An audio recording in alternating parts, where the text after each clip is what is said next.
Stitching ourselves back together.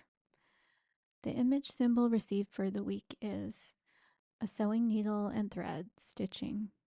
Also coming through is a theme of stitching ourselves back together, individually, our hurt parts, and collectively, where social and political rifts may have ripped us apart. The first oracle card I pulled is emerging. And it's about protecting new growth and affirming that we are emerging into the light with joy and ease. This card aligns with the recent move from Leo to Virgo season. In Leo season, we are often inspired by romance, creativity, or childlike wonder. In Virgo season, we ground the passion into something which we can then nourish into reality. With Aries energy prominent via transiting Saturn and Neptune, there is an element of emergence, Aries representing the first growth of spring. The retrograde motion of these two outer planets between Aries and Pisces reminds us to consider how the individual impacts the collective. Retrogrades call us to revisit, review, realign, and revise. The needle and thread. I know of many individuals who have found their health, both mental and physical, has suffered over the last 5 years or so, and many have begun the process of stitching themselves back together. I've been doing this too, piecing together my well being, starting with sobriety in 2022. I can tell you it is a hand stitching situation rather than a sewing machine project. The moment I finish working on something, the next piece presents itself. Recently, a stubborn knee injury proved to me that I was the one being stubborn. I ran long distances for decades and never had knee trouble, and I was in denial about the new reality, arthritic knees. If I wanted to remain mobile, forget about running for the moment, I would have to accept that I have to make some changes in how I care for myself. Gulp, and maybe face the fact that without the same motivations I used to have to prove how tough I was, to escape my reality, running far distances doesn't feel as compelling. My soul was asking, without the ego to feed or the need to escape your life, what is it you are truly wishing to feel? And is it possible it may be found elsewhere and that you may serve your highest good and the collective in the process? The pattern we follow.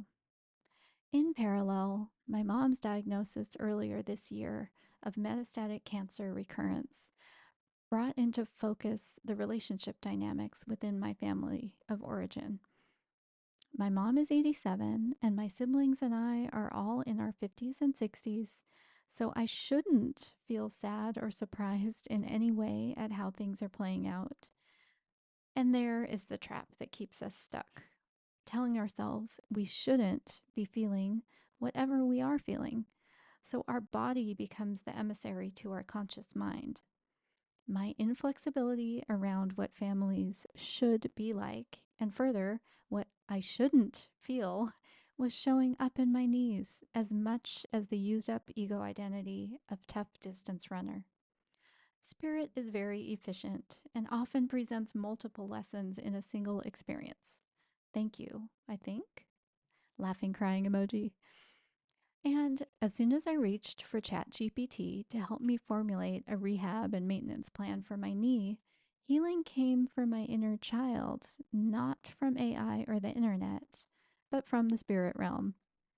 On Thursday, I dutifully began my rehab exercises and ordered some nutritional supplements for arthritic joints. On Friday, I joined a 3-hour advanced mediumship development circle on Zoom for the first time.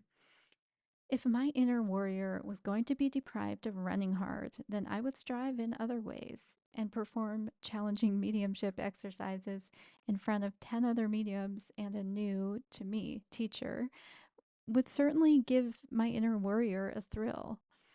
Side note, Spirit had been dropping hints about seeking out more mediumship opportunities in my field, and I asked for a sign. Please show me I'm on the right track pursuing this thread. I looked to the shelf above my desk and asked the photos of my grandma and my dad before we began the circle. Stitching it together. My family on the other side showed up through the other mediums with pointed messages related to everything weighing on me about my family and personal path.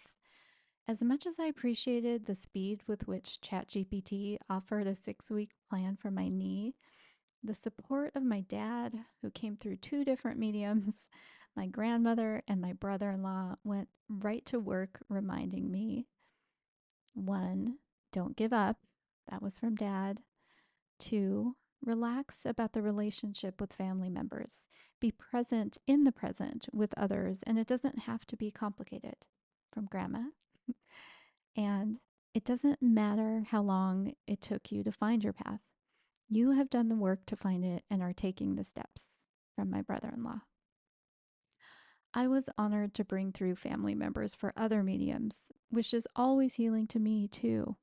Mutual healing is what the stitching back together can look like, simultaneously personal and for the collective.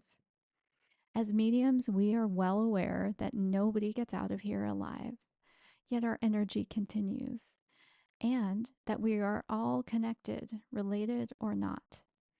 While I still get tripped up by what I was conditioned to believe and feel or not, I am picking up those glitches in my system sooner and changing my thoughts and behavior before doing more harm to myself or others. I wish we would all acknowledge that we can do better than just survive life. We can stitch something beautiful together. I pulled another card the next day. Trust yourself. The imagery of the owl and its wings outstretched and the third eye with divine light emanating upward represent to me the combined energy of Saturn and Neptune. We master, which is Saturn, self-trust through learning, the owl, about how our thoughts and actions influence our reality and shift as necessary in order to align to our highest consciousness. Neptune and the divine light representing that last bit. Thank you so much for listening or reading, and have a beautiful week. Greetings, podcast listeners. Hey, I would really appreciate it if you would give me a rating or a review or share this podcast if it means something to you.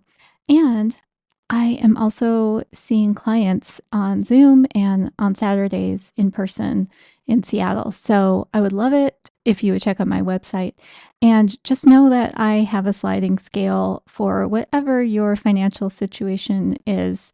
And that information is available when you pop open the services tab on my website. Thank you. I appreciate you so much, and I hope you enjoy this episode.